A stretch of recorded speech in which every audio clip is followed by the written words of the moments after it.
তো বন্ধুরা আমরা আবার চলে এসেছি বরিশাল বিশ্ববিদ্যালয়ের পাশে কীর্তনখোলা নদীতে। পুরো ক্যাম্পাস ফাঁকা, কোনো স্টুডেন্ট নাই। ভালো একটা বউ পাবো, এই টেনশনে রাত্রে ঘুমাই না। তোকে নিচে গালি পড়ি গেছে। যদি হয়ে যাইতো তাহলে আমি তো এখন অ্যাজ এ সেকেন্ড লেফটেন্যান্ট হিসেবে ট্রেনিং নিতাম। আর তুমি ও বস সেই ও পারো পারো পারো। হেই, কি অবস্থা? আমি অভি। আমি এখন যাচ্ছি একটু বাইরে, মেইনলি ইউনিভার্সিটিতে দু একজন বন্ধুর সাথে। আজকে শুক্রবার, তো ভাবলাম যে একটু আড্ডা টাড্ডা দিই, কারণ এই কদিন বেশ প্রচণ্ড গরম টরম ছিল, বাইরে পরিবেশ খুবই, অবস্থা খুবই খারাপ। বাট আজকে দুপুর থেকে হঠাৎ করে আকাশ মেঘলা, সুন্দর বাতাস হচ্ছে, ঠান্ডা ওয়েদার।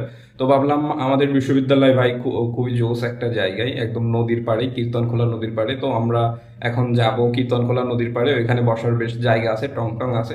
একটু চা টা খাবো, নদীর পাশে বসে ফুরফুরা ঠান্ডা বাতাসে একটু সবাই মিলে আড্ডা টাড্ডা দিব। এই যে আমাদের হৃদয় বন্ধু।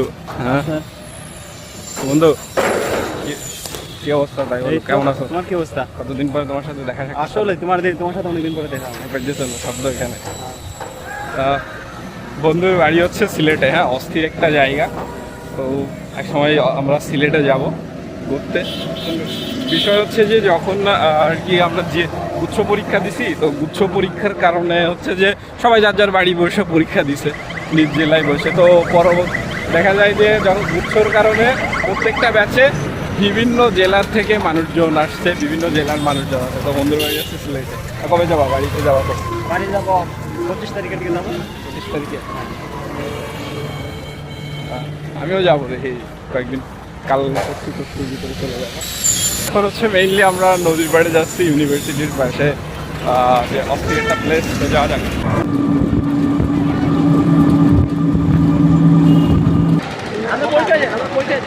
তো আমরা হচ্ছে যে ইউনিভার্সিটিতে চলে আসছি। আর এই হচ্ছে যে আমাদের সেই কাঙ্ক্ষিত পুরুষ, আমাদের সেই শিমুলদা বড় ভাই, আমাদের একমাত্র কাঙ্ক্ষিত পুরুষ, মেয়েদের একমাত্র আইডল। পুরুষ না মহাপুরুষ, মহাপুরুষ। তো মজার বিষয় হচ্ছে ওর পকেটে হচ্ছে যে সানগ্লাস ছিল। ক্যামেরা যে অন করতে সাথে সাথে বন্ধু চোখে তার করে ফেলছে। না ভাই, প্রচুর সূর্যের আলো তো, তাই পুরো তুমি সন্ধ্যাবেলায় বলতে সূর্যের আলো দেখছি তো। তো ঈদের জন্য প্রস্তুত হচ্ছে। এইখানেও আছে আরো, ওই যে। এখন যাচ্ছি হচ্ছে নদীর পাড়ে, ব্রিজের নিচ দিয়ে, জায়গাটা সেই নাকি সেমন? ইয়েস ভাইয়া। হ্যাঁ, ও জোস।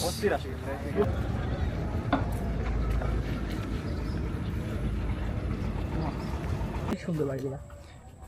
এই যে হাঁটতে হাঁটতে আমরা পুরো অভ্যন্তরে চলে আসলাম। শিমুলের কি বরিশালের মেয়ে পছন্দ কিনা? বলো বলো। আমাদের বাবি কি বরিশালের হবে?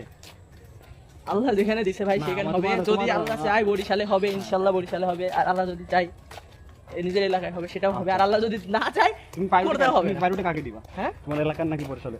প্রায়োরিটি অবশ্যই নিজের এলাকাকে, কারণ নিজের এলাকা শ্বশুর বাড়ির মজাই আলাদা। কিন্তু বন্ধু, এই দূরে বাড়ি হইলে যে শ্বশুর বাড়ি ঘুরতে টুরতে যাবে, একটা আলাদা মজা হবে। বাড়ির পাশে তোমার কি ওই আপ্যায়নটা দিবে? আমি চাই কি দূরে বিবাহ করার জন্য।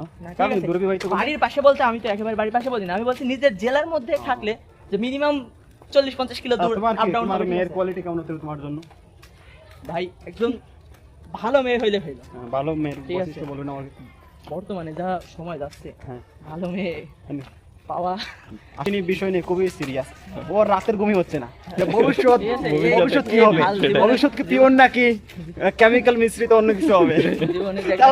জীবনে যে ভালো বউ পাবো, ঠিক আছে, ভালো একটা বউ পাবো, এই টেনশনে রাত্রে ঘুমাই না। তোকে নিচে গালি পড়ি গেছে ভাই। আসলে ডার্ক সাইড, এই জন্য তো আপনারা করতেছি আসলে। যাই হোক, আমি দোয়া দিয়েছি যে তোর বউ পিওর হোক, ইনশাআল্লাহ দোয়া করি ভাই। ভাবি পিওর হোক, এবং কি ভাবি আমাদের ফলমূল খাক, এটাই আমি চাই। ভাই আমরা আস্তে আস্তে পুরো একদম রাস্তার শেষে চলে আসছি। এরপরে রাস্তাই নাই, বরিশালের শেষ সীমান্তে। ও বস সেই সেই, ও সেরা। তো বন্ধুরা আমরা আবার চলে এসেছি বরিশাল বিশ্ববিদ্যালয়ের পাশে কীর্তনখোলা নদীতে, যেখানে আপনারা দেখতে পাচ্ছেন রাত্রের ভিউটা কত সুন্দর। এই যে দূরে একটা জাহাজ দেখছি, আপনারা কি দেখতে পাচ্ছেন? তো আসলে বরিশাল নদী নালার একটা জায়গা, যা দেখতে খুবই সুন্দর। সবসময় এখানে সবুজের সমারোহ আছে, পানিতে মাছের কোলাহল আছে, সব মিলে বরিশাল একটা সুন্দর একটা জায়গা। তো আশা করি আপনারা সবাই বরিশাল আসবেন, বরিশাল ভ্রমণ করবেন এবং বরিশালের যে সৌন্দর্য আছে সেটা সবার মাঝে উপভোগ করার সুযোগ করে দেবেন। আসসালামু আলাইকুম।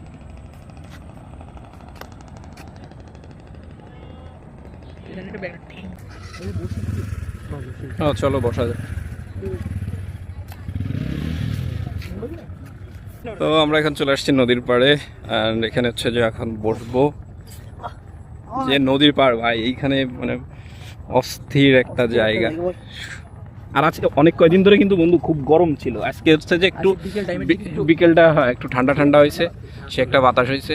যদিও মশার কামড়াতে তবু কিছু মনে হচ্ছে আমার কাছে। দারুণ জায়গা, মানে এইরকম একটা জায়গায় বিকেলবেলা বসে থাকার মানে সৌভাগ্য সবার হয় না। সবার হয় না। যদি হয় প্রিয়জনের পাশে বসতে পারে অবশ্য ওই সৌভাগ্য নিয়ে আমরা কথা না বলি, কারণ ওরকম সৌভাগ্য এখন আমাদের হয় নাই। মনে হবে কিনা ঠিক নেই, কারণ কি যার বন্ধু শিমুল হ্যাঁ, সব দোষ শিমুলের না। প্রেম করতে পারছো না শিমুলের দোষ, ভাত খাতে পারছো না শিমুলের দোষ।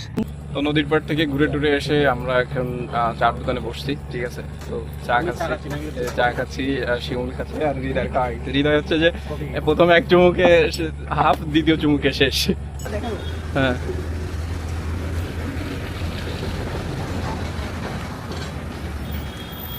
তো আমরা হচ্ছে ইউনিভার্সিটিতে আসছি, এই যে মাঠের এইখানে বন্ধের সময়। তো সবাই চলে যাওয়ার মানে প্রায় সবাই বাড়িতে চলে গেছে, বাট স্টিল এখন ওই ছোট ছোট বেঞ্চে বসার জায়গায় অনেক লোকজন এখন বসে বসে গল্প করতেছে, বাট ওইটা তো দেখানো যায় না, তাই না? এই যে হচ্ছে যে আমরা সাথে নিয়ে আসছি পেঁয়াজু চপ টপ আর একটা ঠান্ডা পানীয়, কোমল পানি, হৃদয়ের কালো জিরা পানি। যখন স্টেশনে আসতাম ঠিক খোঁজে নিয়ে আসতাম, কেন একটা শরীরের স্ট্যামিনা সেশনটা সেই মজা করতাম ভাই। মানে আমাদের টার্গেট থাকতো তো সেজনের পর খাইতে। আমার টার্গেট থাকতো কি, সেজনের পর খাইতে। আমার টার্গেট থাকতো সব সময় কি সিঙ্গারা কুকের দিকে। স্টেশনে যাই হোক আমার জন্য কিছু নেই, সব এভরিথিং ইজ ওকে, জাস্ট শুধু সিঙ্গারা কুক হলে হতো। সিঙ্গারা কোক, ঠিক আছে, আসের দিন আগের দিনগুলো মিস করি। হৃদয় এটা খাওয়ার জন্য আর ভাইদের বলতে ভাই আর একটা সেশন ডাকেন ভাই। বহুত ভাই সেশন পাইনি, খালি সিঙ্গারা খাওয়ার জন্য, ঠিক আছে? আমি মানি, সত্যটা মানি, কারণ এই দিনটা মিস করছি আমি এখন। তাহলে ভাইদের বইলে টলে জোর করে একটা বসানো যাক না? ভাইরা যদি এখনো ডাকে কালকে তোদের আমি আমরা রেডি। আমি এক পায়ে দাঁড়িয়ে আছি, এই যে দাঁড়িয়ে থাকবো, বলবো ভাই সেশন দেন, খাবো, বেশি দিলে বেশি খাবো।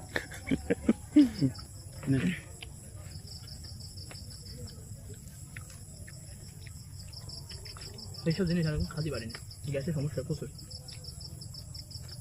এসব ভিডিওর মধ্যে বলে না, মানুষজন বলতে যাবে না তোমার বয়স হয়ে গেছে। না আসলে মামা আমি শিকার কাটি, আমি তো মন করে একসময় মন করে হাফ কেজি তোরা কি বলিস, বড়া বলিস নাকি?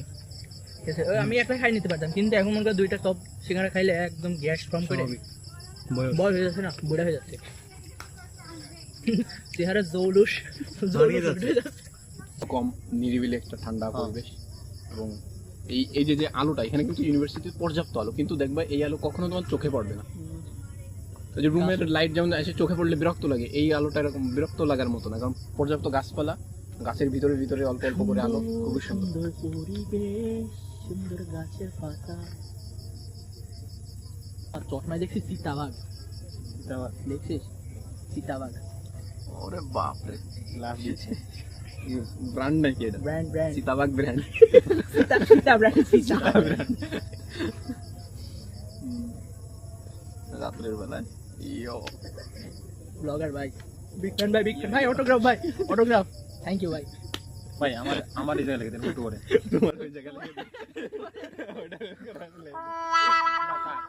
এই প্রমাণ আমি নিব না, কারণ কি একজন ব্লগার হিসাবে এসব বলা উচিত না, কারণ কোনো তো অনেক ফ্রেন্ড ফলোয়ার থাকতেই পারে। এসব পুরো ক্যাম্পাস ফাঁকা, কোনো স্টুডেন্ট নাই, মানুষজন নাই, আমরা মাত্র কয়েকজন বসে আছি, ধিমি ধিমি আলো, ঠান্ডা বাতাস হচ্ছে। এত সময় ধরে আমরা নানান গল্প টল্প করছি, মেইনলি আমি ওরে মাঝে মধ্যে মজা করে আইএসএসবি ফ্রেন্ড বলে ডাকি, কারণ হচ্ছে যে আমরা দুইজনই আইএসএসবি দিয়ে আসছি। আইএসএসবি ফেইলার, তো দুইজনেই আইএসএসবি দিয়ে আসছি, দুইজনেই রেড কার্ড খেয়ে ব্যাক, ঠিক আছে। তো আমরা এত সময় আর কি আইএসএসবির গল্প টল্প করতেছিলাম যে ওইখানে লাইফস্টাইল কেমন। আমি আর্মিতে দিছিলাম, সেকেন্ড লেফটেন্যান্টের ওই পদে। তো বন্ধু কিসের তো দিছিলাম? আমি নেভিতে দিছিলাম, বাংলাদেশ নেভিতে দিছিল। তো আমরা দিছি, মেডিকেল দিছি, ভাইবা টাইবা দিছি, রিটেন দিছি, এরপর আইএসএসবি ওইটা দিছি ঢাকায় যে। তো আমরা ওইগুলা নিয়ে গল্প টল্প করতেছিলাম। তো আমার আর কি ওই কথা আর কি মনে পড়লো, যখনই আর কি ওই আইএসএসবির বিষয়টি মনে পড়ে তখনই খুবই কষ্ট লাগে, কারণ শিমুল মাত্র একটা কথা আর কি বলতেছিল যে যদি হয়ে যাইতো তাহলে এখন আমরা কোথায় থাকতাম? আছি কোথায়? আমি যদি হয়ে যাইতো তাহলে আমি তো এখন অ্যাজ এ সেকেন্ড লেফটেন্যান্ট হিসেবে ট্রেনিং নিতাম, আর তুমি তুমি কই থাকতে? না আমিও সেম টু সেম, ঠিক আছে, বাট ডেজিগনেশন আলাদা ছিল। আর্মিতে একরকম ডেজিগনেশন থাকে, নেভিতে একরকম ডেজিগনেশন থাকে।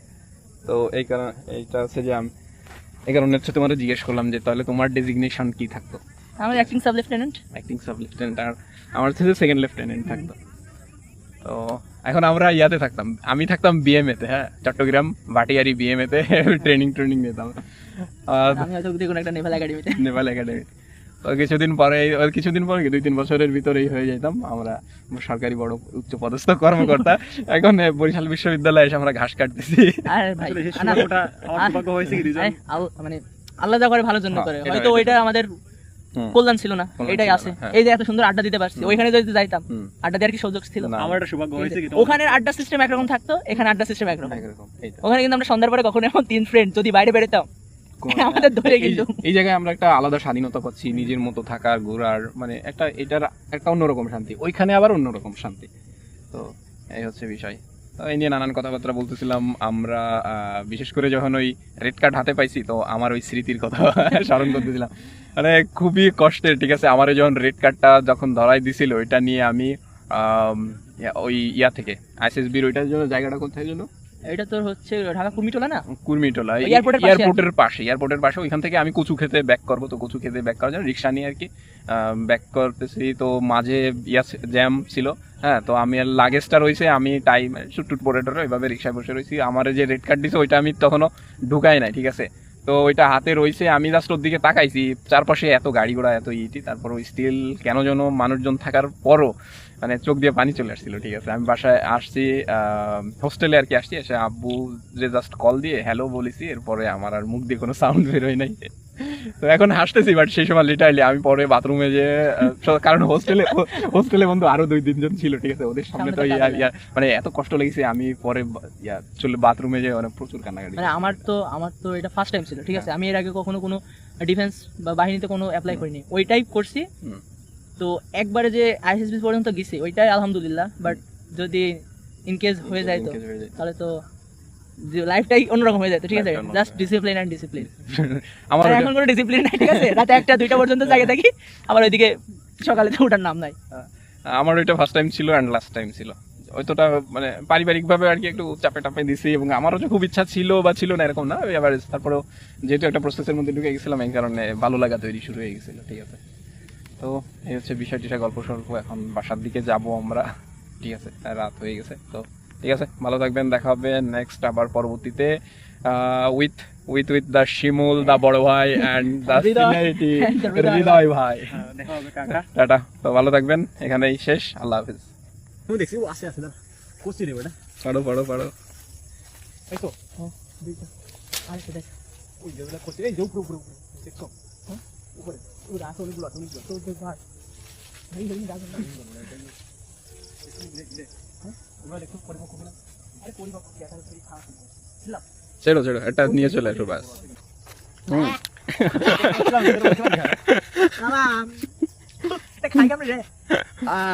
মনে হচ্ছে কি আমার দাঁত খুলে আসবে, এত টক নাকি পেয়ারা? মনে হচ্ছে কি আমার দাঁত খুলে আসবে আসলে না, অনেক অনেক শক্ত হয় না, বুঝছো? প্রচুর কষ, আছে প্রচুর পরিমাণে ভাইটামিনে ভর্তি, ভাইটামিনে ভর্তি। এবং হ্যাঁ এই যে কি যায়, নীল কি এগুলা? ওই যে ইয়া লাগাইছে না গ্রামীণ ফোনের, তো ভয় ভাই ওইটার ভিতর যদি ফোন দিছ হ্যাকটা নেই, গ্রামীণ ফোন দেখা গেল তোমার দা। ডক্টর ইউনিসে কে দিনা আমাদের, দেখুন ভাই হ্যাকিং থাকতেই পারে, সেটা করতে পারে। হয়ে গেল আজও ফার্স্ট ক্লাস। এইটা না, ওই সেই কিডন্যাপিং কার, ওই যে কিডন্যাপিং কার ববি কিডন্যাপার, ববি। আমরা দেখবো ববি কিভাবে কিভাবে অপহরণ করবো আমরা। বাসা মাইক্রো একসাথে আছে ববি কিডন্যাপার। এই যে সেই ছোট মরিচের ঝাল বেশি জিনিসটা। তো হৃদয় এখন আমাদেরকে দেখাবে ববি কিডন্যাপিং ভার্সন।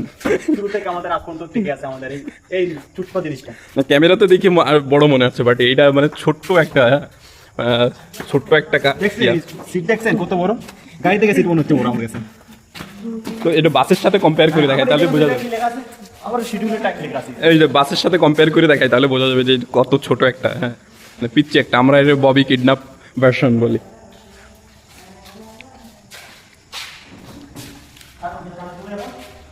দাও। এটা হচ্ছে যে জুনিয়রদের জন্য, হ্যাঁ তোমরা ভয় পেও না, ববিতে কোনো র্যাগিং নাই, চলে আসো।